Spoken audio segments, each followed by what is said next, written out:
everyone, this is Eugene Roddenberry. Dr. Mohammed Noor. Adam Nimoy, Leonard Nimoy's son. This is Leonard Crowfoot. This is Dr. Aaron McDonald, Star Trek Science Advisor and Lieutenant Commander McDonald on Star Trek Prodigy. And you're listening to Humanist Trek. Humanist Trek. You're listening to Humanist Trek. the Humanist Trek Podcast. And you're listening to Humanist Trek, a fabulous, fabulous show. Enjoy. And don't worry, you can do your Temporal Mechanics 101 homework later. This episode of Humanist Trek contains graphic descriptions of suicide. Listener discretion is advised.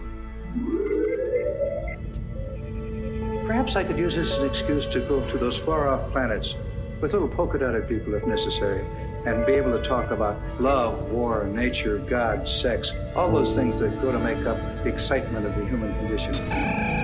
This is Captain Jean-Luc Picard. Welcome aboard. Jean-Luc Picard to the Starship Enterprise. You want to review your rapid progress? That nonsense is centuries behind us. To the Starship Enterprise. Oh, yeah? That is enough, damn it! Tempo, mon capitan.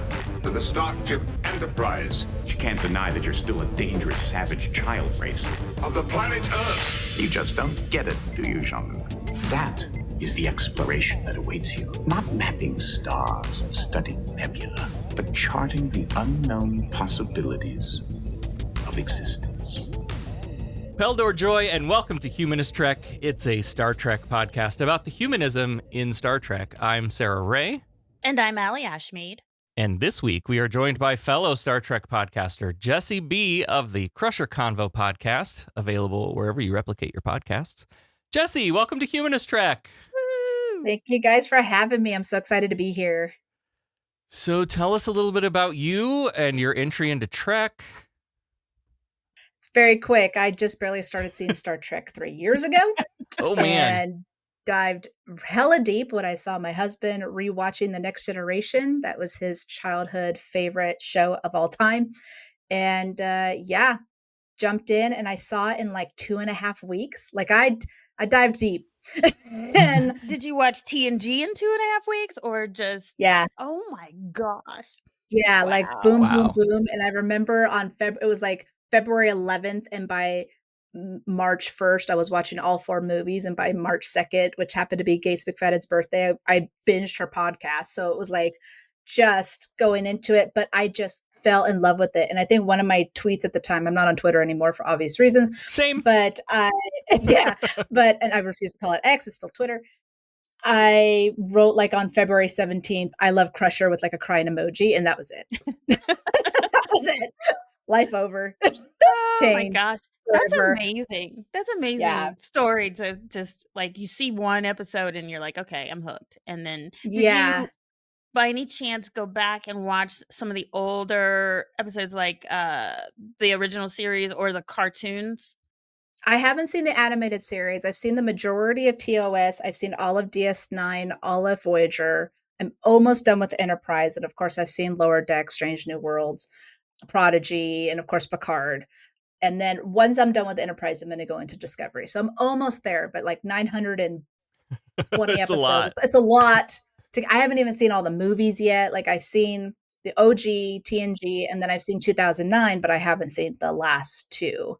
Mm-hmm. And then, and unfortunately, I saw Section 31, but I don't know if I got that. But no, it was interesting because as I got into Star Trek, that's when I started talking to people on Twitter, and I started doing Twitter Spaces and talking to other people about Beverly Crusher. And then the podcast just kind of happened. I was like, hey, this isn't too hard to get a host in this and whatever, and just start talking Star Trek. And it was loads of fun. I love talking to other people and going other podcasts and just talking about Trek and the best of Trek. Like, why do we love Trek? And there's always multiple different reasons. And one thing I love about your guys' show is that you guys highlight that, right? So it's great to just discover even the different views of people, because I'll be like, oh, I didn't think about it like that. And then you kind of have a different now perception of than what you thought of it before. So yeah, Trek has definitely been an inspiration in my life, especially over the last couple of years. So what was it about Dr. Beverly that really got you hooked? So I was a single mom for a really long time, and before I married my husband. And I was surprised to see that an 80s, 90s television show represented a single mom who was leading a department. Mhm. And at the time, I was running different jobs of trying to support my daughter. And now I'm a manager. I have 18 people under me and have my kid and doing all the things. And so that's what stuck out for me. I was all like, yeah, we can do it. Women can, have kids and a career. Like, that was one of the things that I felt represented. But also her ethics, Mm-hmm. her moral compass, right? That she would fight Picard if she did not agree. And I loved that. She had no F's to give, right? There were times where she's like, no, you're wrong, but I'm just gonna bite my tongue and let it slide. So, and Gates played it wonderfully. So that was the biggest reason. She was a very lovable character, and she was a breath of fresh air, to be honest. Mm-hmm. Yeah, and of course, in season 2, that highlights that, right? Yeah. Oh, yeah. Yeah. No diss in Pulaski. I don't hate Pulaski. I really don't. I don't. It's just she's not Crusher, and I feel very bad about we probably would have had maybe a different perception of Pulaski if she had gotten another season, right? Yeah. But for sure. kudos to Diana for sticking to her guns and being like, peace out, because she was like, this is bullshit, and I'm walking out. Yeah. Right? And we give her so much shit on the show. But like you said, we had Crusher for the first season, absolutely fell in love with her. She's such a kind person, knowledgeable, and a kick-ass doctor. And then she's gone. And then we end up with Catherine Pulaski, who is, McCoy Jr. in essence, and rigid and kind of abrasive, and it's really hard to like her. Now we know she's got a story arc, she's got a transformation coming, but it's just real hard to like her. Oh yeah. Yeah, especially for those who love Data. I think that my husband, he remembers, he was like, I was 5 years old and I saw Pulaski and I was like, I don't like her because she was so mean to Data right off the bat. And on his 6th birthday was the premiere of season 3, and Crusher came back and he said it was the best birthday present he could ever have. Again, I know they were trying to do that whole McCoy and Spock thing. Yeah. But as much as everyone loves McCoy, he was racist to Vulcans. Like he was an absolute horrible dick. He was a dick. Yeah, absolutely. Yeah. And like you said, she's McCoy Jr. So who are they going to do? The person that's representing Spock, which would be Data, and that's who she went for. So, and I said this in TOS, but and I get that we have a need for these types of characters. We need them to be there. We need to hate them, and we need to see their transformation. We need to see what not to do. I get the need to have them, but and of course we're not going to like them. Yeah. Yeah, it doesn't feel great in the moment. Exactly. Well, the last thing we wanted to talk to you about before we get into our show is about some difficult experiences you've had through your podcasting journey. And we talked about this off the air a little bit, and you were gracious enough to discuss it on the show. And I want listeners to know that we reached out to you to invite you on the show, and you were like, absolutely, but also, here's some things that you should probably know. And if that changes your decision to have me on, I totally get it. And of course, I was like, no way. Now I want you on even more because it's a perfect redemption story here. There are so many Star Trek lessons about humanity in your story that I think we could all learn from. So first, thank you for being open and transparent with your journey. You experienced yourself an old-fashioned cancel culture backlash. Tell us a bit about that. Yeah, so much fun. So again, first season Crusher Convo was awesome. A lot of the Beverly Crusher fans just absolutely adored the podcast, and I was great friends with a lot of people. And of course, as everyone knows, Star Trek is heavily an LGBTQ community, right? Because it represents so much, especially for that community. So I grew up in a very Republican, conservative Christian home. And as much as, I was told this was right, and I would just believe what I was told, but I was always told, always be kind to others and blah, blah, blah. It's like, okay. Well, even the first season, I'm getting to know everybody. I had left my church actually at this point when I started watching Star Trek for politics, basically. And I was like, I'm done. And I don't know, there was something about Star Trek that I was like, kind of opened my eyes a little bit as I was getting to know everybody. Well, unfortunately, people found old tweets of mine. So this is a James Gunn story, just for different reasons. Found old tweets of mine like 10, 15 years ago of just bigoted, horrible tweets. And I do not condone, nor do I make excuses for my behavior.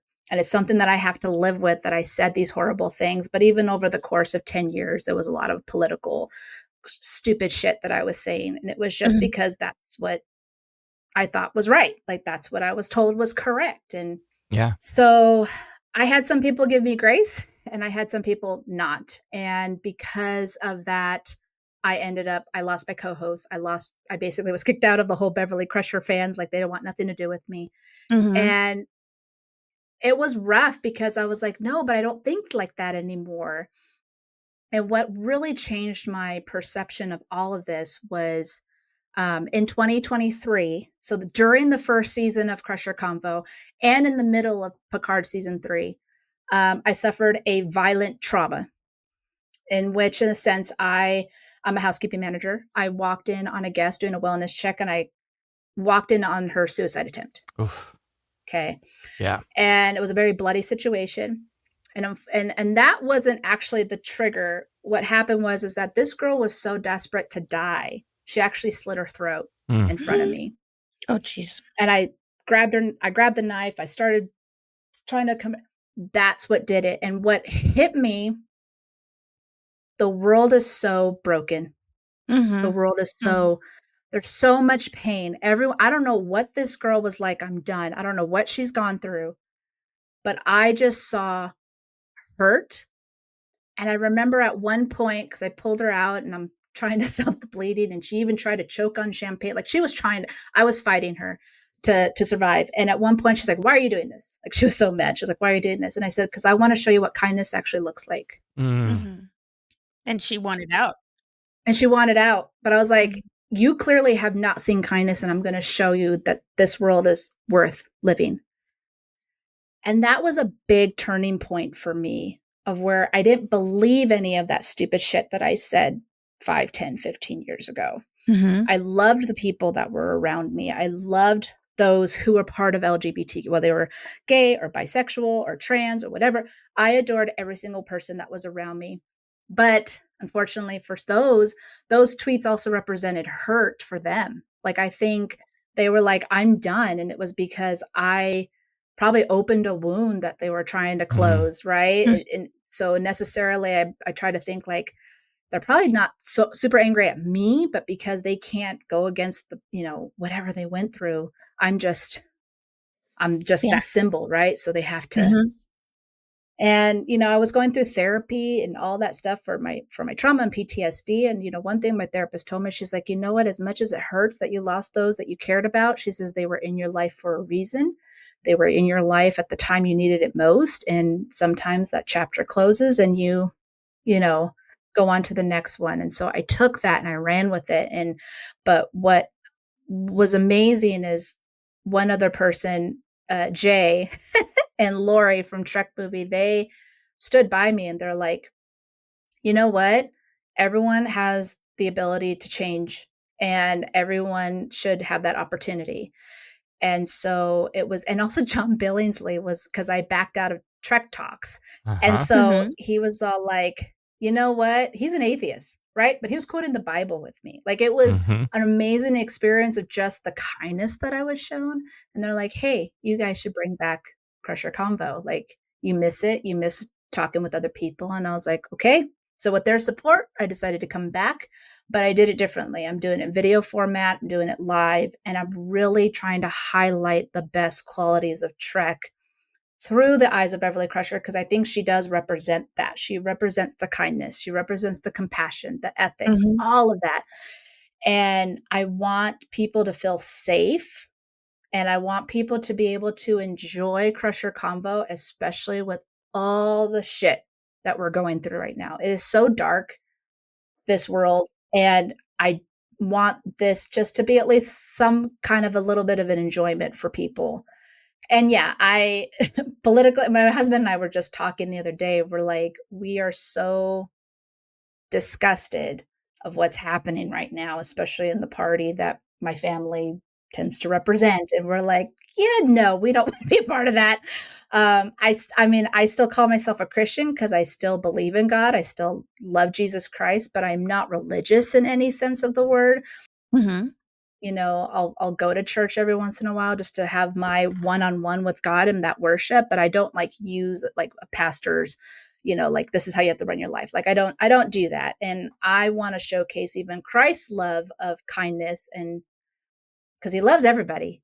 That's the whole point, you know, Right. and there should be no discrimination in that. So that's kind of where I'm coming from. So when you reached out, I've been very open about this because I want them to know, like, I didn't even get to play the last episode of season 1 because it happened all at once. And I didn't want my old co-host to get caught in the middle of all of it. Mm-hmm. So I didn't even air it. But I let people know, I'm like, hey, especially if you're from the LGBTQ, like, just know, like, there are tweets out there that show this, and I'm not the same person. I've changed, especially after my trauma. Like the trauma was really a turning point for me. Yeah. Feel like I've grown a lot, and Trek kind of came in the right time because I don't know how I would have reacted with that happening to me if I didn't have Star Trek. Mm-hmm. Trek is good medicine. Yeah. It's good medicine. It is. Yeah. It really is. And it was rough because I was in the middle of watching season 3 of Picard is going through. And sometimes I'll be like, I can't do it. And my co-host would have to take over. And I felt bad, but you know, it's a lot to take in. I was off work for 2 months, like, you know, and so I really had to dive deep into who I was and figure out, you know, how can I make a difference? Yeah. Wow. Thank you. First of all, that was an amazing story. I think you're an amazing person. Oh, thank you. Well, and I just met you, so so you know, when people get canceled, like on, you know, in the public eye, celebrities, they usually get angry. You know, like, how dare you cancel me? But you just absolutely fucking turned it around. And I mean, that's so brave to come out and say, I'm sorry, I was wrong. And I mean, that's all about what Star Trek is about, is like taking a good look at yourself. That's just amazing and brave to me. Yeah. And you know, I feel like I still have a lot to learn. Like I'm not perfect. I make mistakes, but you know, and unfortunately I'm going to have to live with what I said and did prior to all that. But, you know, I still, like, those who want nothing to do with me, I hope they're well. I hope they're okay. I still care about them. I hope, you know, it's just, yeah, it was a life lesson, and it's something that I could pass on to my daughter. And it's something that I can, you know, be open with my husband, who's been very supportive. Well, the 2 points that I want to go back and underline are the recognition of the validity of the people that need to step away, right? Absolutely understand you can't be in this circle right now, and that's cool. Yeah. But also, the other side of that is, like, if we're going to get ourselves to the Star Trek gay space communist future where we've gotten rid of money and we work now to better ourselves, then there's a value in leaving space for people to learn and grow. And I think about politically, I mean, there have been major political figures who were against gay marriage when everyone was against gay marriage. And then once that became, you know, an acceptable thing, for whatever reasons, whether politically motivated or a personal revelation or whatever, changed their stance on it. And we have to be able to say, awesome, they took the time to look inside themselves and work on shit and grow and become a better human. And I'm going to recognize that in that person. And so doing the hard work to better yourself, like, that seems like the journey that you have been on. And it's such a Star Trek story. Totally. That one thing this reminds me of is how maybe Allie and I haven't been real graceful towards old Dr. Pulaski and given her the space to grow into a better human. And maybe that happens this week on Star Trek The Next Generation, Season 2, Episode 7. Unnatural Selection. Commander, you'll soon be getting an intruder alert. What? Got something, sir. Intruder alert, sir. It's an old-style starship, sir. Constellation class, heading this way under impulse com. Number one, kindly take charge of our guests until we have time to decide what we're going to do with them. Sir, number one, keep them out of my way. The fans are not thrilled with the new Doctor in real time. Fans at the time were not happy with this new Doctor. So it's not just us in retrospect. Right. But now that means it's time to throw her an episode and maybe give her a bit of a win. And so this week we're on a medical mission, lights and sirens, to Star Station India, but we're not quite sure what the emergency is just yet. In the ready room, Picard and Troy are chatting about Pulaski's job performance.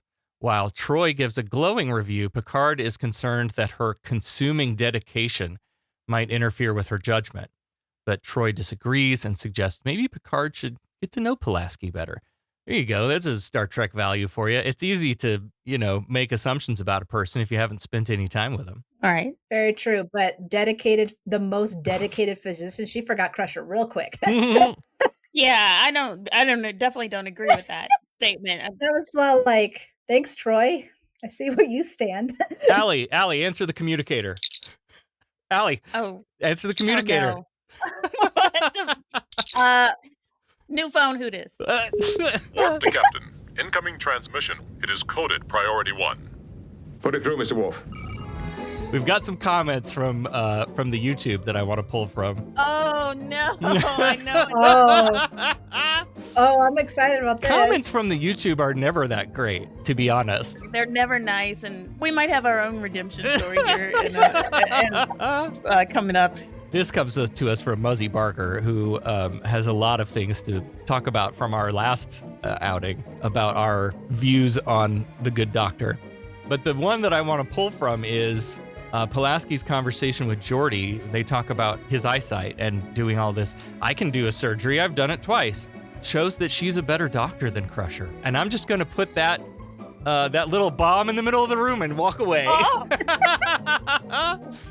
Oh, throwing down. Wow. Okay. Okay, just because she's special, she's a specialist in that doesn't make her a better doctor. Ooh. I mean, got two different doctors, and one being like a heart surgeon, the other one being a brain surgeon. Is one better than the other? No, their specialty is in that. Doesn't make them better. So. And Geordi didn't go for it, so he didn't trust her. He didn't trust her. And I don't see Pulaski working on Data like we saw Beverly do later on in the seasons, where she's not only a medical doctor, she's a scientist, and she understands all that. I'm just throwing that out there. And also, don't take everything we say so damn seriously. Yeah. This is a comedy podcast. It's a comedy podcast. We're giving our opinions, Right. It's our opinions. But yeah.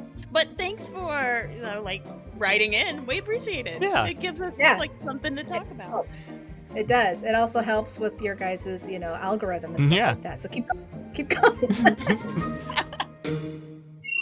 Data's got a 911 call coming in. So we go back to the bridge where we get on the phone with the USS Lantry, a supply ship which is nearby, and the call is really staticky.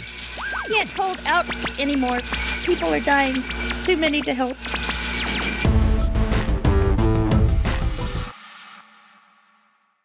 So obviously we're going to detour and be the first responders again this week. And we get Data's info dump on the Lantry. It's a supply ship commanded by Captain Talaka with a crew complement of 26. But when they arrive, no life signs. Nobody's answering the phone. So was the phone call from the teaser a recorded message? Yes. Yeah. Because they kept playing it over, and then of course, when they went into the observation room, he had them play it over again. Okay, because that's going to come back later when we determine whether or not you have to rap. Oh, God damn it. Well, it's too late because I didn't do a rap, so they were already dead. So it was a pre-recorded message, and they were already dead. Yes, it was. Yes, it was. Good copy. Yeah, it was their distress signal. That's what they were hearing. Yeah. Allie, one of your favorite things happens on the bridge here, too. Geordi comes in, dick swinging again, transferring power to the bridge. So hot. So hot. He walks in. He's like, engineering transfer to the bridge, and he can take his job anywhere the fuck he wants to take. I love it. He's mobile. Yeah. Scotty would run engineering from the bridge too, but there was no like ceremonial transfer control. He was just sitting there. Yeah. This is far better. Yeah.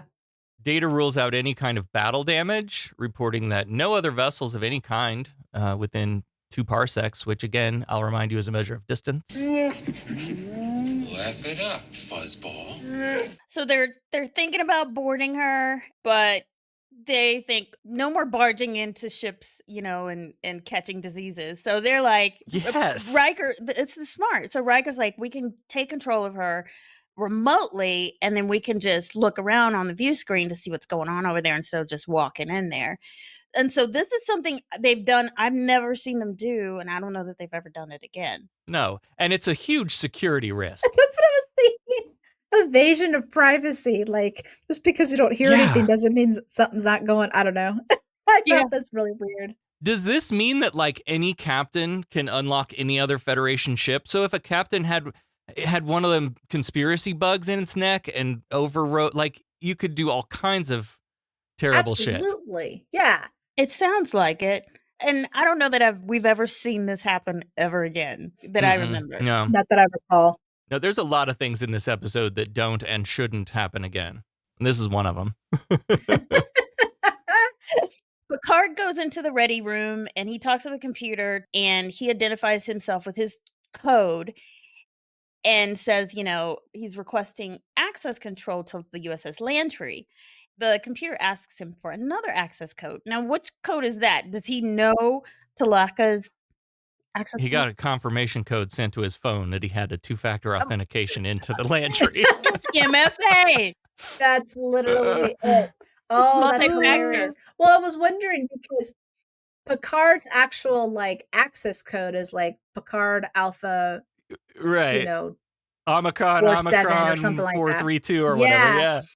Exclamation mark. But this one was a whole thing. And I'm wondering because this is just I don't want to call it a lower vessel, but it's not a starship. It's just a supply vessel. So I'm wondering if they're able to control those, but they wouldn't be able to control another battleship. Yeah, another fancy starship out there. Oh, you're reminding me. I think we patched into the bridge monitor on the Yamato. Remember when we came up on the D's sister ship, the Yamato? But did they do this? Didn't take.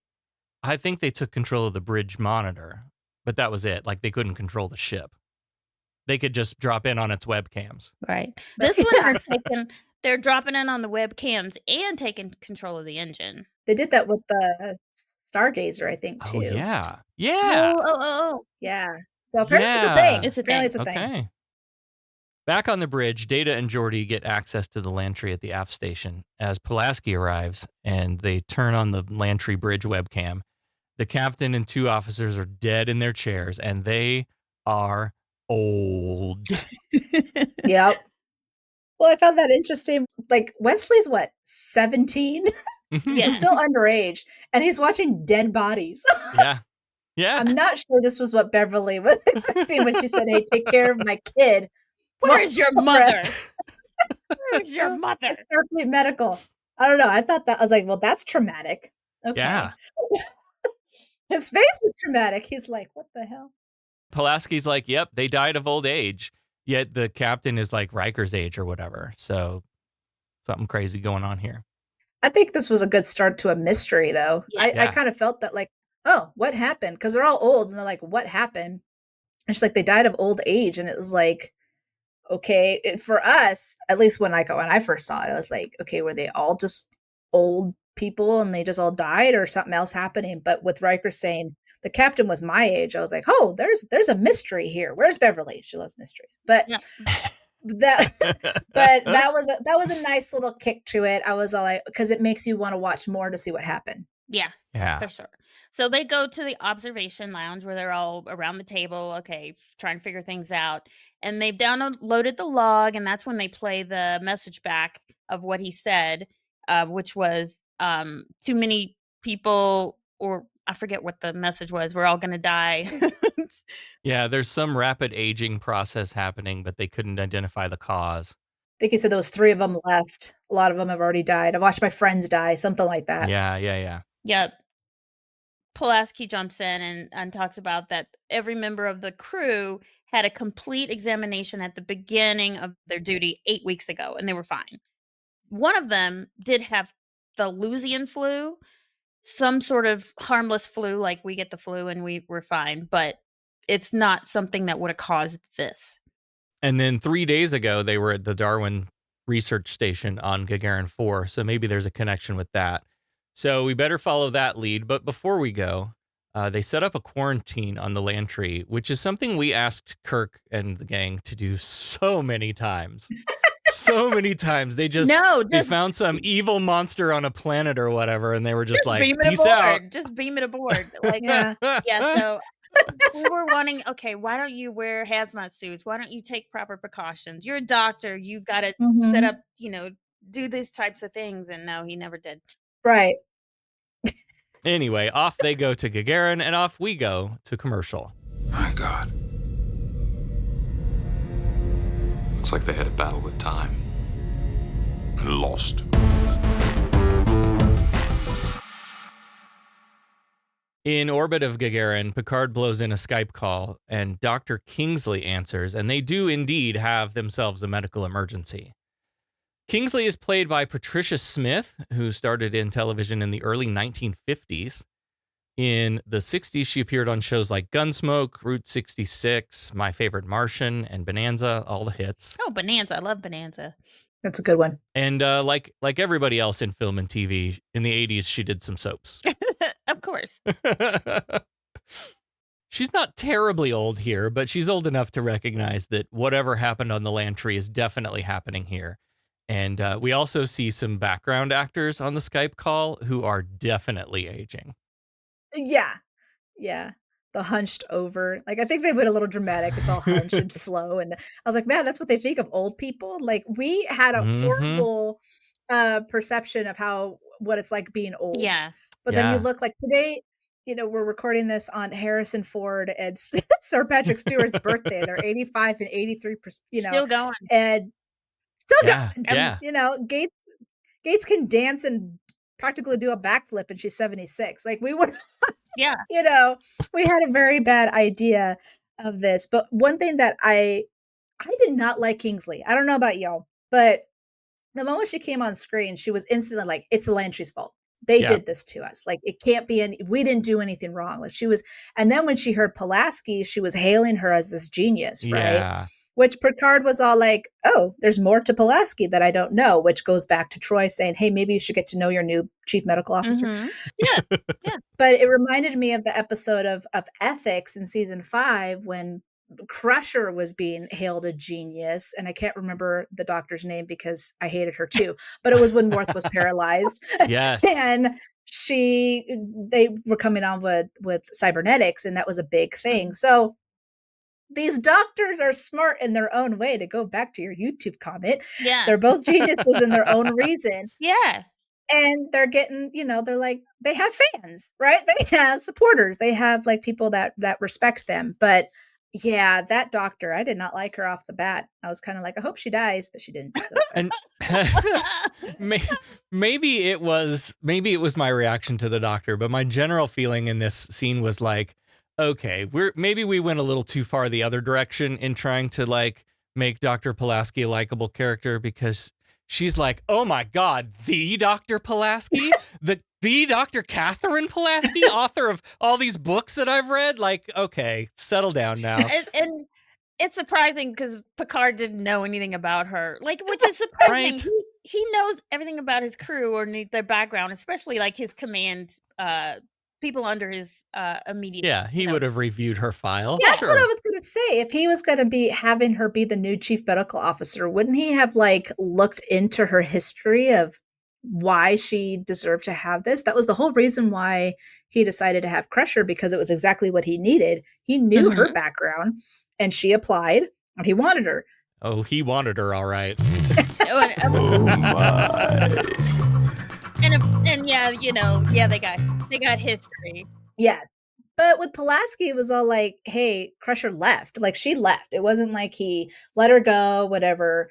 But I think that was part of the reason why he didn't want to get to know Pulaski, because I think he was pretty upset with the fact that Crusher did leave, that he didn't want to get close. Too close. Yeah. He didn't want to like her. Like, he probably felt like he was betraying Crusher and liking his new chief medical officer, which Crusher wouldn't care. Like, that's the new doctor. She's going to run the ship. And I think Crusher and Pulaski probably were friends behind the scenes. Like, I think there was definitely an element of respect between doctors and stuff like that. Absolutely. Yeah. Except for this Kingsley chick. She just pissed me off. Yeah. Well, apparently, despite her looks, she just celebrated her 35th birthday a week ago. And she's like, look at me now. I'm old. I'm turning 40 in 2 weeks, and I'm like that right now. Well, Pulaski, good for her. She hones in on the fact that, well, you're on a genetic research station. Could there be a connection? And immediately Kingsley's like, no. And that's when you're saying, she said, well, no, it's the Lantry's fault. We've been doing this research. It's limited to human genetics. We are not doing something that got away from us. So I guarantee you it's not us. It's not our fault. Kingsley doesn't seem very concerned for her and her team's safety. It's their kids, Marty. Something's got to be done about their kids. You know what also pissed me off, though, is when Picard told her, hey, everyone from the Lantry died. She was all like, that's great, but... And he's like... And he even repeated, he's like, do you not understand? I just told you. They're dead. And now you're saying you probably... No, we have to worry about the kids. That's what I was like, oh, bitch, please. Okay. And not because they care about the kids. It's because it's their research they care about. Yeah. So, and this is like every show that we watch where we've got these dedicated, single-minded scientists. It's all about the research. They're missing something from their psyche to give them that human. Right. They're missing something to where they don't care about people. They just care about research. Right. She wants these kids evacuated ASAP, but Picard's like, I don't know if you've been watching Star Trek: The Next Generation, but I hardly think more children on the ship would be a good idea. That's the real reason. We have some children here we'd like to send down your way if that would be all right with you. They'll be fine. So these kids might be carriers, but Kingsley is convinced that they're no harm. We isolated him the moment we started noticing these symptoms. The kids don't have any symptoms. All their tests are coming out clear. But until we know what we're dealing with, nobody can leave Darwin Station. So back to the conference room we go. Worf and Riker advise against any contact. They're ready to just pull up anchor and get out of here. And Pulaski thinks that the children should be evacuated if they're really not a threat. And Troy confirms that Kingsley believes that they're not a threat, but she's not telling us the whole truth and nothing but the truth. Troy. It's handy to have a Troy in your life. Sure is, isn't it? Yeah. Automatic lie detector. Right. Yeah. Picard chooses caution, so Pulaski offers to beam one child up encased in styrolite, which would apparently protect them, but allow her to run some tests. And Picard's like, we don't even know what we're looking for. And Pulaski says, well, we never will until we start collecting data. And Data pops around the corner and says, oh, so you do know how to pronounce my name. Nice. Oh, that's perfect. We're going to get so much hate on YouTube for that one. I know. I can't wait. I'll be there to defend you. Don't worry. So next we go down to sickbay, where Geordi whips up a force field around a biobed, and once that's secure, O'Brien's in the transporter room working on some math, making sure that the styrolite materializes 2 microseconds ahead of the child. O'Brien has a name. Yeah. But he has been in so many other episodes before this and did not have a name, but we already knew who he was, but he didn't have a name here, and they've given him a name. That's when you're like an actor and your character name finally appears in a script. You've made it.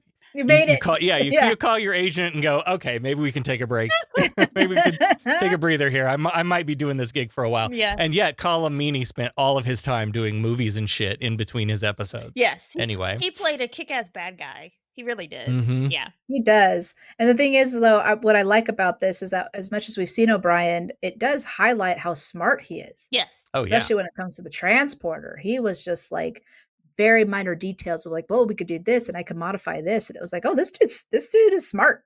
They gotta keep him around. And also it kind of highlights a little bit. He smirks a lot. You can kind of see his sarcasm in a way, and but it's so subtle, but you get an idea of like he's kind of sarcastic too. Well, it was him and Data that actually caught my eye when my husband was watching The Next Generation. Mm-hmm. It wasn't even Crusher. So while he was watching the show, I would kind of go around the corner, and all of a sudden I would see O'Brien and Data, and I would be like, huh, that was funny. Like that, like, Yeah. So this is really O'Brien's fault. It's all O'Brien's fault. But he was a good character that, I wanted to know more. I'm telling you, whenever I get an orange cat, I'm naming him O'Brien.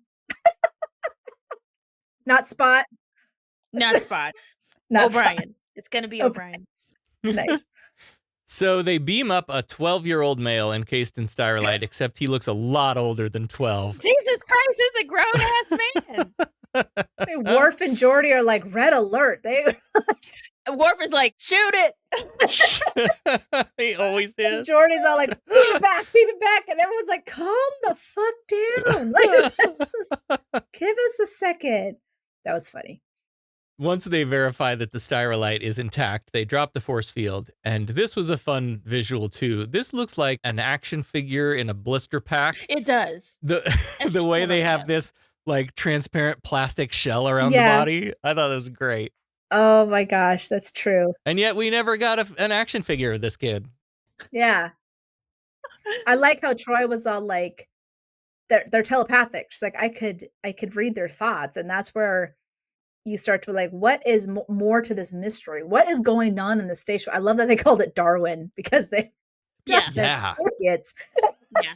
And there's a reason, but a little on the nose. Little on the nose. That should have been a perfect. clue. But also the first thought was like augments, right? Like they're doing genetic modification.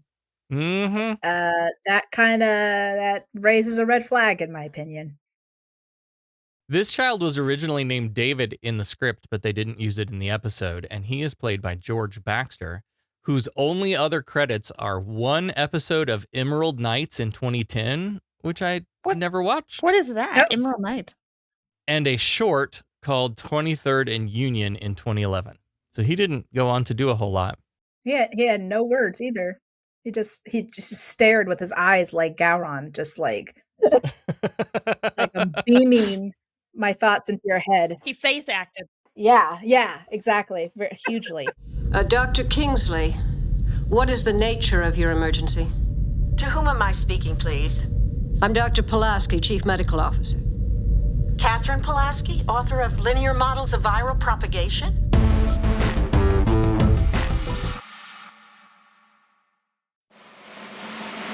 FOCO Comic-Con is back August 16th and 17th, 2025 at the Fort Collins Senior Center.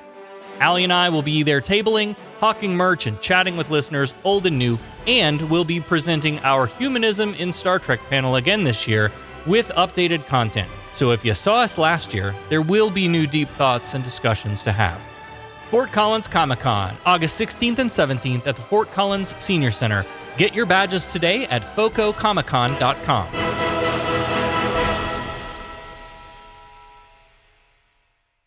Some nurses are checking over this child, and Pulaski says that he's in better health than anybody is on the ship. He's got an immune system so advanced that he wouldn't be able to contract a disease. And then she's like, let's take him out of the styrolite. I'm like, wait a minute. No. And Picard, of course, is like, I don't think so. But she's like, well, how else am I going to do tests? And he's like, well, what if you're wrong? But she's like, well, what if I'm right? She says, I know I'm right. Exactly. She's confident. She's very confident. Dangerously so. Yes. Yes. Picard's main focus is protecting the ship. Including her. Right. But she's like, fuck it. I just want to prove I'm right. It's almost like maybe Pulaski's consuming dedication is interfering with her judgment, which is what Picard was worried about in the top of this episode. Mm-hmm. She's really not helping her case right here. No. Right. And he's like, we lose the force field for any reason, we lose the ship. No, I'm not going to take that risk. And he says, listen, you demonstrate to me that there's no risk to the crew and I'll do whatever you want. And then he's like, listen, also, I don't mind a healthy argument from time to time, but I swear to God, if you interrupt me one more time, like I will blow you out an airlock. And Data pops around the corner is like, bitch, you're always interrupting me. Everyone's interrupting him. Everyone's interrupting. Don't she look like she got in trouble when she was like, I think she does recognize her flaws. Like when she's passionate about something, and Crusher did this all the time. She would fight Picard if she knew she was right, but she would never put at the risk of anyone on the ship. Yeah. But this, I think she's clouding her judgment because she's been having this issue with Picard, which is why she goes talks to Troy, which I liked. But that's where, this isn't about proving who's right or wrong. This is really about the safety of everybody and just trying to do what's best and figuring out what the fuck is going on. Because clearly if people are dying of old age, we don't know what's happening, right? So we have to be cautious.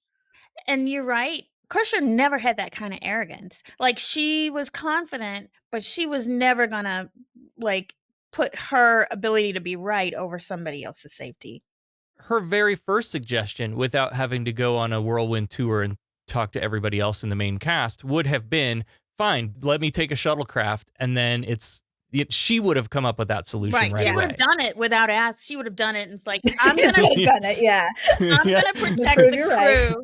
Well, I'm going to protect the crew. I'm going to be right, but I'm going to also protect the crew, and she would have just done it. Mm-hmm. Yeah, absolutely.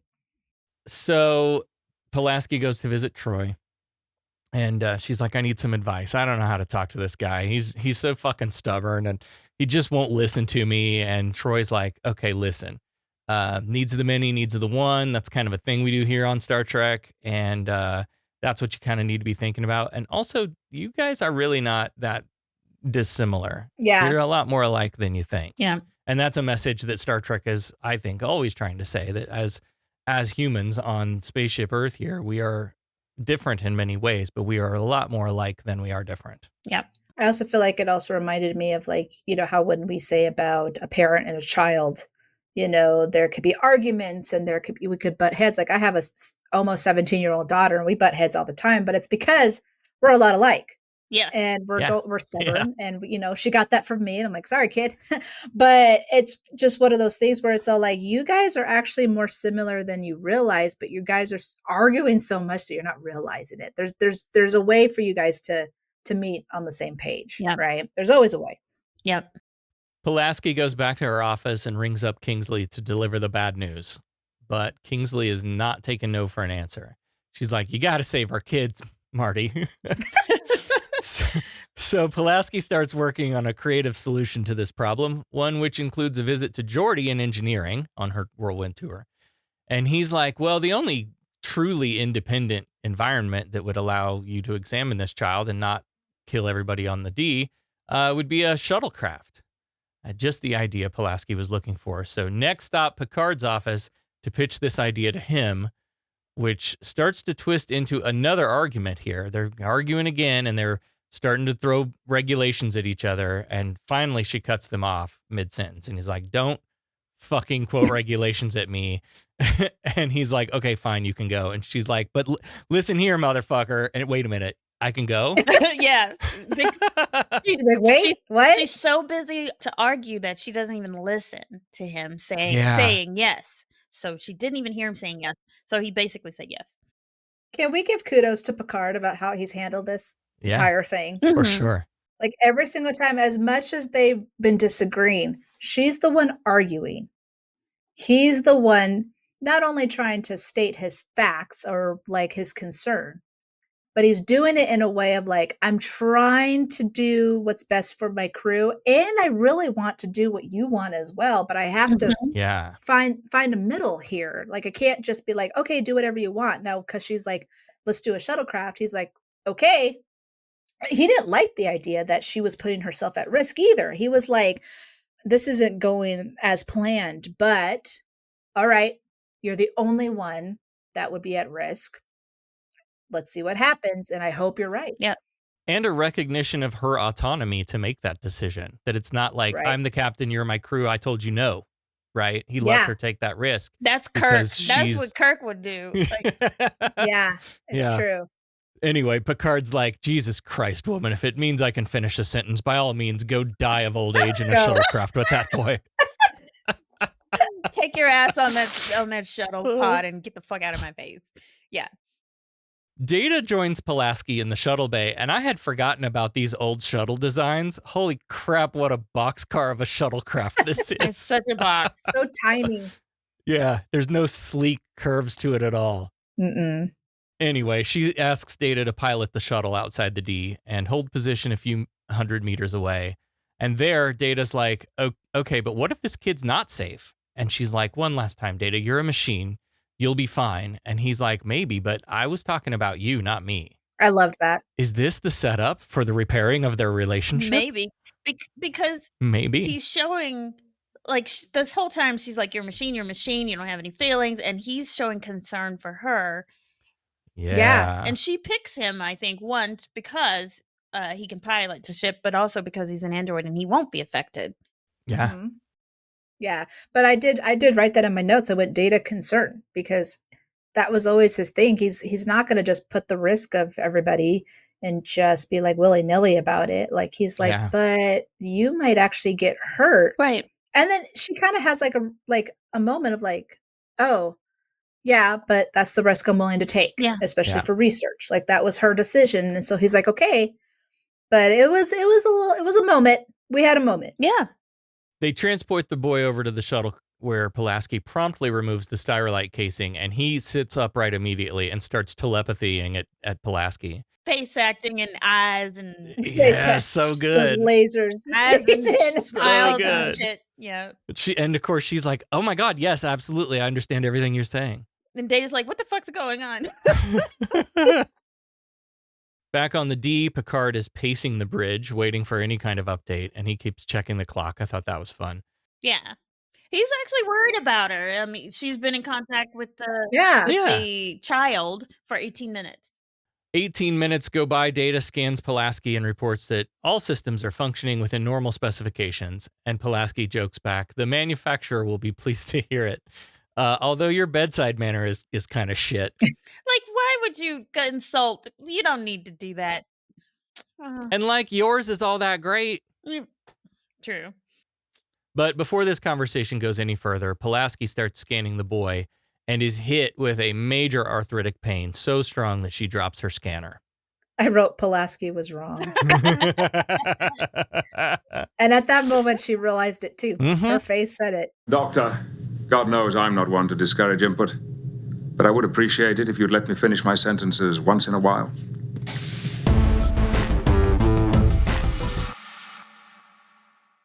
Pulaski gets on Skype with Picard and tells him that the children are definitely carriers, and as they go to beam the boy back to Darwin Station, she tells him it wasn't your fault. Data asks Pulaski about her condition, and she says she's not exactly up to factory specs. A bit of a callback to earlier. That was fun. Mm-hmm. Yeah. But this time she apologizes, and this seemed genuine to me. This seemed like another one of those redemptive moments where she's really starting to get it. Yeah. And she says, now the pain is tolerable, and thanks him for his concern, recognizing that he has concern for her. Mm-hmm. Nothing like a little bit of being wrong and your life is in danger because of your own arrogance to kind of bring you back to earth. Mm-hmm. Just a little bit. I did want to mention real fast when she injected herself with the hypo spray to help with the pain. She did it on her arm, which was a McCoy thing to do because Crusher always did it on in the neck. Yes. So, Yeah. Oh, that's interesting. that was interesting. But I do like this little smidge of humanity here in Pulaski because she's realizing I fucked up. Yeah. Yep. Yeah. And all she has is data. Like she can go back to anybody from the ship, right? Like she now has to go to Darwin Station. Like all she has is data, and he's the last one left that she could talk to, knowing that she's gonna die. Data is gonna be, he's gonna get to watch her die, and there's that. Bring on the humility, Back on the D, the team is gathered in the conference room to toss ideas around. Troy wants to just beam Pulaski and Data back, take all the risks. But O'Brien says, we used the transporter twice on the boy, and the biofilter didn't catch anything, so that's not going to be a good way around it. I just want to point out that Troy is the one who brought up the biofilter first. She's not even like a sciencey person, but she says that Commander Data is most likely immune, and surely the biofilter will. And then O'Brien breaks in, so she brought it up first. Mm-hmm. Geordi thinks they could modify the biofilters, but since they don't know what they're trying to filter, that's a dead end. And then O'Brien suggests a one weird trick solution. Remember that episode of Star Trek, the animated series, where they used the transporter to reverse aging? Mm-hmm. Maybe that would work in a live-action Star Trek? Except everybody in this episode seems to have no knowledge of that episode either. No history books. I'm pretty sure we called out this bullshit on that episode too, but yeah, if we can just run people backwards through the transporter and apply a template of their last transporter pattern. But the last known good, like, in Windows, when you have to reboot and you it's your operating system is fucked up, you can go to the last known good boot sequence. Yeah. They do this later on in season 6 when it comes to Rascals. Yeah. When Crusher had to use the transporter to use their, like, the actual DNA as adults to take out I don't remember the wording behind it, but it was like, but we have them as adults in the transporter. Let's just switch it up. So they do it again. You just think we'd do it more often. That's all. Yeah. Well, I mean, but then there wouldn't be a show. There wouldn't be any conflict resolution if it was that easy. Right. Anyway, that's the plan, but we also learn here that Pulaski, again, like McCoy, hates transporters. Oh my God, I can't stand the transporter. It's just going to blow my atoms all over the universe. I'm not getting in the damn transporter. So they don't have a backup file anywhere for her. So for that, they're going to try to go back to her last ship, the USS Repulse, and hope that they have a copy. Meanwhile, down on the station, Pulaski and Data get a full education on these children, and Kingsley brings them up to this observation window where a handful of kids are playing games. And kids, we say, despite their looks, she says their oldest is 12, and all of them are telekinetic. These are grown-ass people. Yeah. Yep. But dressed as children in like a playroom in sort of a fishbowl environment. And they're playing chess and like lifting chess pieces with their mind. And these kids are Charlie X. Yeah. I love how Pulaski's all like they were genetically engineered, and Kingsley's like, no. They were created. What the fuck do you not? What do you think genetic? That's what that is. Like, little bit of a God complex, maybe. Yeah. A little bit, but I even have a note here. I put the lab created monsters. Like, it is true, like what Pulaski said, it's not your fault. They're not hurting people on purpose, but the way that this lab created them is causing harm, not only harm, but death. Like, they are destroying people. So this is all the lab's fault. So I was like, they all should die, but that's okay. And yeah, Kingsley, this is they're our masterpiece, So turns out they gave them aggressive immunity. And when the rest of them were affected by the supply ship, the kids were not. They explained that this, now again, this is a little magical to me, but the adaptive antibodies that these kids can send outside of their bodies to attack airborne illnesses. Yeah. Being the thing that caused everyone else to get infected. They just really created these beings that are just causing havoc. I mean, like, that wasn't their intention, but they had to know that at some point things are just going to get out of control, and they didn't want to believe that. I wrote here, when Kingsley still doesn't get it. Like, she still is like, no, it's not the children. And Data's like, yeah, it is. Like, it's because of what you guys did. It created this, and you're killing people because of it. So Pulaski asks Data for an analysis of the interaction between the Thelusian flu, the first officer of that supply ship, had, and these children. And Kingsley's like, oh man, that could take months to run all that information through the machine. But Pulaski goes, nah, Commander Data has a way with computers. And the corners of his mouth turn up the slightest smile. Yeah, I saw that. Now she's complimenting him. I We're know. getting there. Yeah. We're getting there. So much change in one episode. He's like, she liked me. Picard is on the phone with Taggart, captain of the Repulse, but he doesn't have a Pulaski backup file either. They erased it as soon as she left, and I guess they don't have those utilities where you can undelete files from your hard drive. Just put O'Brien over there. He'll figure it out. Yeah. Right? But they have a quick conversation about Pulaski here and why she left. Apparently, she had collected all the Captain Picard trading cards, big fan of his, knew all his stats, and the minute the position on the D opened up, she was filling out transfer forms. Yep. Pulaski's a fan. Picard had no idea that she was a fan, you know? Yeah. Yeah. Because he didn't get to know her. Back to Troy. Back on the station, Data has already done the analysis, and it's bad news. The Lantry's first officer exposed the children to the Thelusian flu for the first time. Their immune system set out to attack the virus, and once it was triggered, it kept going. The antibody created an unexpected side effect. It alters the genetic makeup of normal humans. And he pulls up a comparison of the two DNA patterns and points out these two molecules here that were transposed, and those are the aging molecules, apparently. So because it alters the DNA and human DNA is self-replicating, there's no going back, and anyone infected becomes a carrier.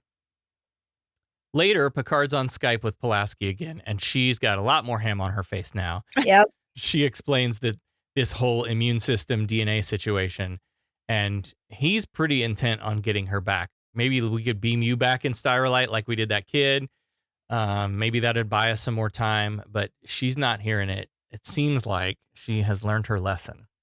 Yeah, she accepts her fate. Yeah, and she says, you know, I leaped before I looked, and I don't want you to make the same mistake again. So, like, Yeah. the redeeming thing about this is that she's accepting, okay, yeah, I fucked up, and yeah. Mm-hmm. She goes on to make, that says that this will be her final report to the Enterprise, and then she does this big speech or whatever. Just as changes in evolution are known to be caused by changes in the environment, we now know the process also works in reverse. An attempt to control human evolution has resulted in a new species that's lethal to its predecessors. Mm-hmm. The children will be condemned to live out their lives in isolation. Quarantine of the Darwin station must be maintained forever. Oh, we don't have time for that. And genetic analysis could take months. Not necessarily.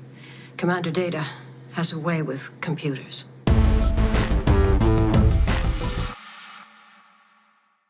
During the commercial break, Pulaski has aged a great deal more. She's got white hair now and a lot more ham wrinkles. And I love this. Again, Data apologizes for not being able to do more for her. And she says, "You did everything you could, Commander. As androids go, you're in a class by yourself." Aww. Which is, in her own way, I brought a little tear. yeah, a really sweet sentiment. Yeah. Yeah. I was how her final thing was to be nice to Data. I thought that was a good step in the right direction for her development on the series. I mean, like, she's not a series regular. Like, they never put her on the credits as like one of the regulars. They put her as the guest appearance from Diana Muldaur. Yeah. Like, so you actually didn't know, oh, they're going to kill her off. Like, we didn't know if that was going to happen. Yeah, I like, was oh my rooting God. for it, but Yeah. Darn those people. But if this was going to be the end and seeing her from episode 1 to episode 7, and this is how she finishes her arc as being nice to Data after what she did with botching his name, then this was a good way to go. Like, this was her way of being like, okay. Back on the bridge, everybody's looking around kind of defeated, and they're like, damn, she gonna die. And yeah, this was a little defeatist for me when we still have the one weird trick on the table. Yeah, well, and Picard's like, well, I wish we could be certain we tried everything. And then they're getting ready to beam Data aboard because Data's leaving her ass. He's like, "Hi, I'm an android. I'm out." Peace. Yeah. So Picard goes to the transporter room to meet Data, and I guess O'Brien does his magic to confirm that they're beaming him aboard with no extra shit, no life forms. Mhm. But Picard immediately launches into Data. Okay, here's our idea. If oh, by the way, it's good to see you. Anyway, he's like, That's so good. I like that part. Yeah, Yeah. that was so good. He says, if the changes in Pulaski's DNA was reversed, would it be possible? And then Data's like, well, it's not reversible. But then he's like, well, we've come up with an idea. So if we could modify the transport to filter out the changes in Dr. Pulaski, but the problem is that we can't find her past pattern. And Picard says, well, we could use a sample of her DNA if we could get some DNA, say like a blood test or something. Maybe we could use that.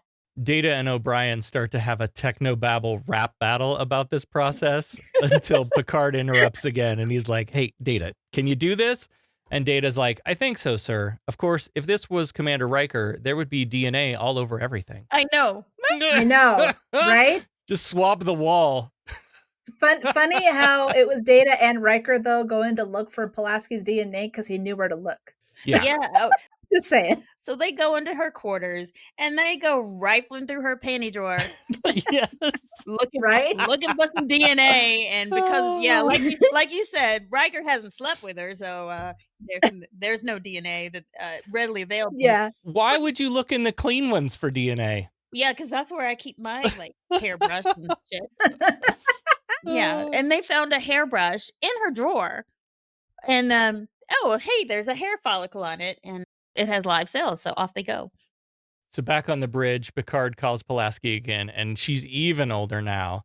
And he explains this one weird transporter trick, and she's like down for it, not just because it might save her, but that means they could save everyone on Darwin Station too. Mm-hmm. I want to talk about their reaction though, because she comes on the screen and they like, damn.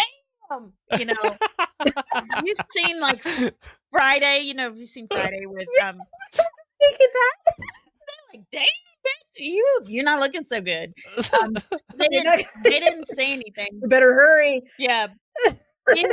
Time of the essence. She looked terrible, and you can see it on their faces. Though she did do that little quip of her saying she's like, I'm gonna have more of appreciation for geriatrics if this works. Yeah, I mean, yeah, it's changing her. This whole experience is changing her perception on a lot of things. Mm-hmm. Yeah. So Data, Geordi, and O'Brien are getting things ready in the transporter room when Picard arrives. And because they won't be able to reverse transport if this doesn't work, Picard's like, I'll run the controls myself. And O'Brien's like, thank you. Yeah, very relieved Thank by God. this, that he doesn't have to be the one to do it.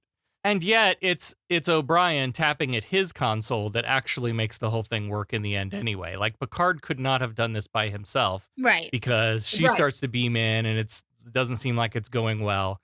And O'Brien's like, hang on, let me do it on my console. Oh, we're good.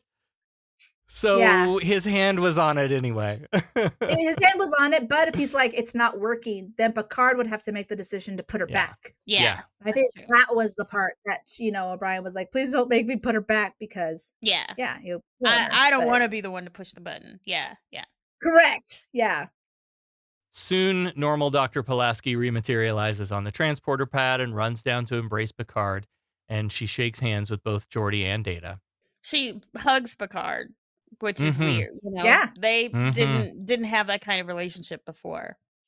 Yeah, but she had a brush with death. Yeah. That changes you. Yeah. Definitely changes you. So Picard and Pulaski head out into the hallway where they have a very McCoy-like conversation about transporters spreading your atoms all over the galaxy. And then we get another medical log. The adults on Darwin Station have been one weird tricked back to normal as well, although the children must remain isolated while they continue to research a way for them to all live together again. And on the bridge, we're arriving back at the USS Lantry while Pulaski's log continues throughout the scene. Her log really reminds me of a eulogy. here. She says scientists believe no experiment is a failure and that even a mistake advances the evolution of understanding, but all achievement has a price. For one brief glimpse at the mysterious blueprint of human evolution, the men and women of the USS Lantry paid with their lives. I liked that moment that they did that with the Lantry. I like that. Yeah. As Pulaski's voice is doing the log, they all stand up and kind of give respect to the Lantry as they blow it up. Yeah. I mean, the thing is that they were innocent bystanders in all this. Yeah, all they had was a fucking flu. Yeah, and they were just dropping off supplies, and they all died for it. Like, it was a very tragedy for the Lantry, for sure. A moment of silence, and then we're off to the next adventure. Boy, I'm sure glad that's over with. I'll be glad to be relieved of this cargo. Me too. It is done, and perhaps just as well. Yeah, but you know, I learned something today. I sincerely hope that this is the last time that I find myself here. You just don't get it, do you, Jean-Luc? You see, of all the species, yours cannot abide stagnation. Change is at the heart of what you are. That is the exploration that awaits you. Not mapping stars and studying nebula, but charting the unknown possibilities of existence.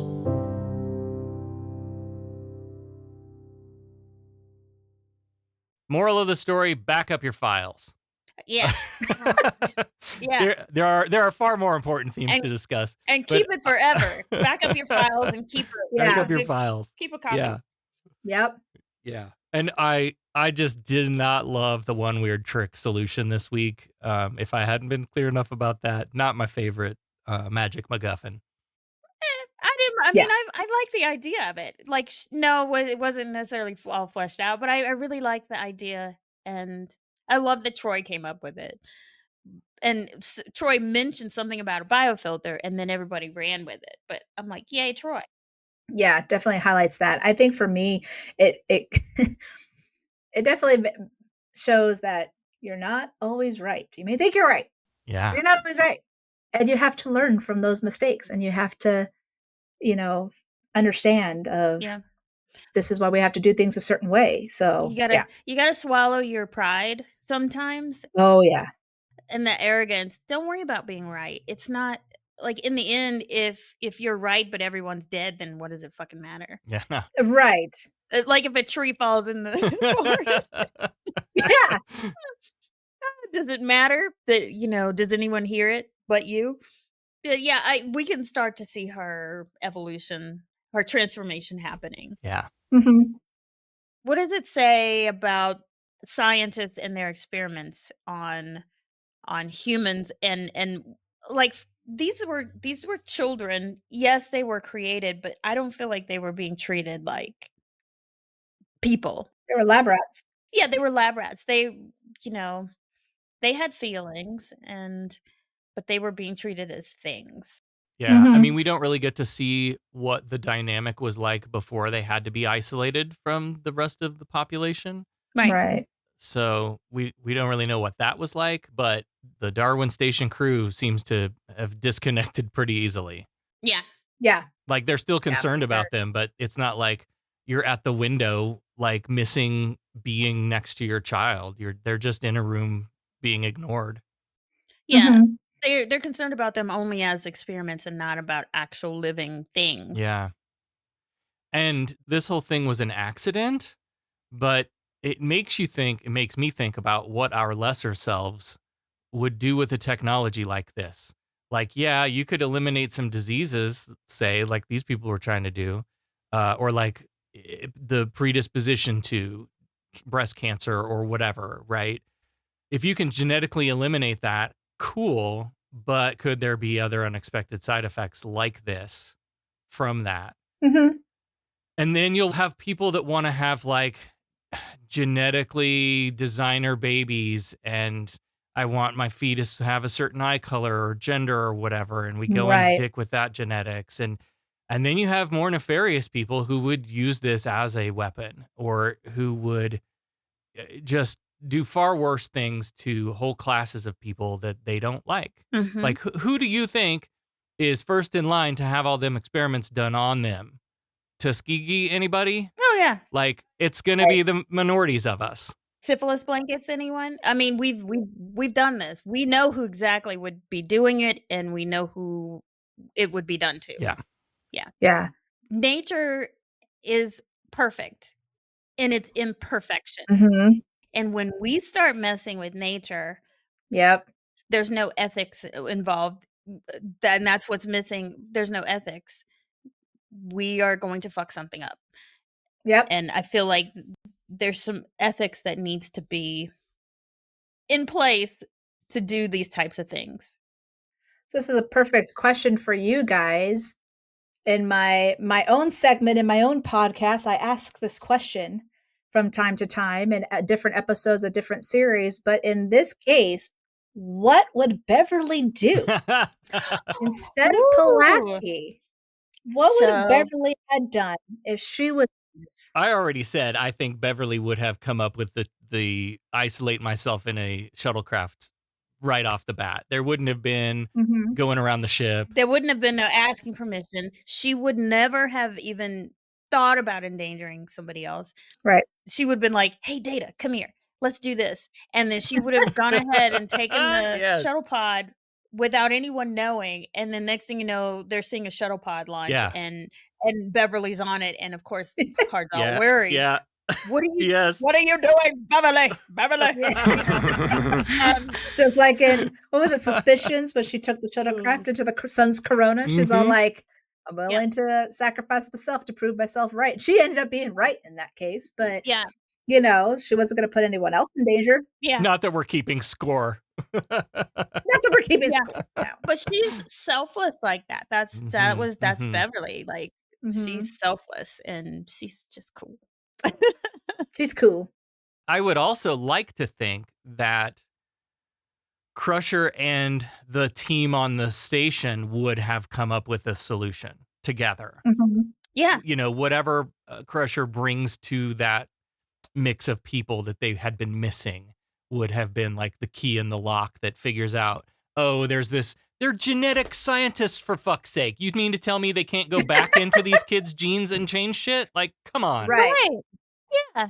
I think Beverly would have figured that out too, though, because she would have been all like, wait a second, there was a flu and you guys are genetically modifying children. She would have really researched, because she loves mysteries. She would go back and just start studying everything. Yeah. But I wanted to add that everything that you guys are saying is true. But even with her in the shuttlecraft with Data, I think she still would have been more careful. I don't think she would have just been like, take out the stereolite and take out the force fields and let's just hope for the best. Sure. Yeah. No, I think she would have tried to figure out a different way of, you know, a halfies, I guess you could say, where she could try to protect herself and try to get, you know, testing done. I think she would have done something differently. Yeah, because she's got common sense and she isn't blinded by having the glory. You know what I mean? She's not arrogance. She's not she wasn't arrogant. So she would have taken all precautions. I think she would have taken the shuttlecraft. I still think that she would have taken precaution because she is a mom and she has a son to go back to. So she would not have been careless even with herself. But I think she still would have taken the shuttlecraft. Yeah. And I would have wanted to see, if Beverly was doing it, I would have wanted to see the scientists come up with a solution instead of the people on the ship figuring out a biofilter. Yeah. I would have wanted to see all this big brain energy from the Darwin station, since they did create this mess. Yeah. Trying to fix it. I mean, this really did highlight that Pulaski is a medical officer. She's not much of a scientist like Beverly is. Yeah. Beverly would have really looked at both ends, right? She would have just totally tried to figure out what the hell happened before trying to do testing on these kids. Right. You know, just so she could be aware of, what am I looking for? Yeah. Because going in blindly, you're going to, it's almost like, you know, even with doctors now, or nurses, that they have to wear protective gear and everything like that, so they don't get pricked, you know, by accident or something. Like, they have to do certain things so then they are careful, even though there's an element of risk. This is the same thing. You have to be careful, but not just like, well, I'm just going to hope for the best and stick my hand into the, you know, red biohazard bag and hope that there's no needles. Like, that's basically what Pulaski did. Is she just was not protected at all. And she was blinded by arrogance because of that, because she was having these issues with Picard. Yep. Well, and that was a bit of character growth that they tried to execute, but I don't know that they succeeded all that well. But at the end of this, Picard has to learn that he needs to get to know his doctor better, right? And connect to your crew. And will do. And I don't know that we really see that payoff yet. Maybe that will come in the future episodes. We'll see their relationship be a little different. Pulaski, that little throwaway bit about like, well, now I understand geriatrics better. I can be a better doctor to old people, maybe. Bedside manner. Right. And then the Data Pulaski relationship, I think they made a lot of progress here in that they have a long way to go. So a little progress looks like a lot. And of course, I think we could always do with more. Maybe she could have had a line about like spending all that time working with Data on this medical mystery really helped me understand him better or something. Like show that to me in a more solid way. Yeah. Instead of some random geriatrics, because that's not even come up. Like, Right. Yeah. I'll take what I can get. She has clearly changed in this episode with the experience in different ways. And we're sorry. And we are, yes. And we are sorry. And we until the next episode. We are making every effort to show Pulaski the grace and space to grow that we should all hope for ourselves. Right. Agree. Jessi B of the Crusher Convo Podcast, tell us where to find you and follow you and listen to you and all those things. Yeah, so Crusher Convo, where I deep dive Star Trek through the eyes of Dr. Beverly Crusher. I am live on YouTube every other Friday. Sometimes I might have interviews with cast or, behind the scenes crew every once in a while. So pay attention to that. But you could also listen to the audio versions of my episodes on Spotify, Apple Podcasts, or wherever you listen to your podcast. So yeah. And I will be seeing Allie at Las Vegas. Oh my gosh. We'll have a booth there. So much fun. Do you have a booth there? I'm going to have a booth. Yeah. Oh, you really? Oh my gosh. Okay. I'll be hanging out at your booth. Yeah, I'm going to have a giveaway. I'll have free stickers. So come by and stop by and say hi and even come on and crush the conversation with me. And Sarah, like I told you in our chat, we will think of you fondly. Yes, you bitches. How dare you? And your little emoji was like very unamused. It's gonna be off the chain. I'm looking forward to it. Yeah, this is my first time at STLV as a booth. I've been there twice before. So yeah, I'm super, super excited, but also very nervous. It's like I said, it's a beast over there, but it's loads of fun. Yeah. Be with so many Star Trek fans. It's nothing that you could ever imagine. It's so great. Awesome. Well, Jessi, again, thanks for joining us today. We loved having you. Come on back anytime. Absolutely. Of course. And I need you guys on my show too. So let's do it. Yeah. Awesome. Thank you guys. And stick around a second. We got some people to thank. And then Jessi joins us for the answer to this week's Starfleet Academy Cadet Challenge. We can handle all the pleasantries later. Now, let's get down to business. I am willing to pay handsomely for you. I think you've had a little too much to drink. Now, what do you know about my money? Your money? The money he stole! You stole his money? Those vouchers I gave you were every bit as good as Latinum. You can spend Latinum almost anywhere. Those vouchers are only good at your bar. And as always, we want to thank everyone who supports the show. Our patrons get access to cargo bays full of bonus content like our very short Treks reviews, video of all our live panels and performances, and our interviews as well, including this one. Join us on Patreon today to get access to the extended video cut of this episode featuring Jessi B of the Crusher Convo Podcast. A special thank you to our founding admirals at patreon.com/humanisttrek, Allie, Peter, Sarah, Bruce, and the Bear and Cured Podcast. Thank you so much for supporting this silly podcast. Thank you, guys. Captain, Starfleet Academy is requesting an update on our estimated arrival. Finalists, please take your seats. I must admit you have a very fast mind. Once I realized it was a trick question, there was only one answer. Although only one student will be chosen for the Academy, any of you could easily qualify. Candidates, good luck. You got called to the superintendent's office. It's a story I'd like to hear. Becca's back now with the answer to this week's Starfleet Academy Cadet Challenge for Unnatural Selection. Becca, remind us again the question. How many takes did it take for Jonathan Frakes? That sounds like a tongue twister riddle. How many takes did it take for Jonathan Frakes? How many takes did it take for Jonathan Frakes to correctly deliver the line, initiate the quarantine's... I fucked it up the second time. Initiate the quarantine transmitters on the Lantry and activate her marker beacons. So 2 takes for you that time. That was Jessi's guess. 2 takes Frakes. You jinxed yourself, Becca. You know. Allie guessed 10, and I said 69. Closest without going over. Allie gets this one. What? Affirmative.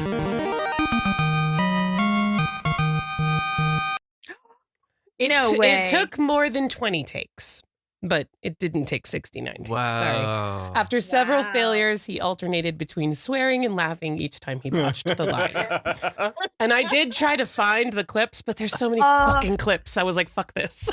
I would love to see the bloopers on that. Yeah. I know, me too. So I'm sure there's a Hell blooper yeah. reel because I know I've seen a lot of TNG blooper reels. Yeah. Maybe we can find it and put it in post. That's hilarious. I never win. I got a point. Allie is slowly but surely catching up. Little engine that could, chugging up that hill. Chugging along. Next time, we'll be discussing Star Trek The Next Generation, Season 2, Episode 8, A Matter of Honor. Riker's loyalties are put to the test when he is assigned to a Klingon vessel which plans to attack the Enterprise. I remember that episode. I do too. It was so good. I've watched it several times. Yeah, it was really good.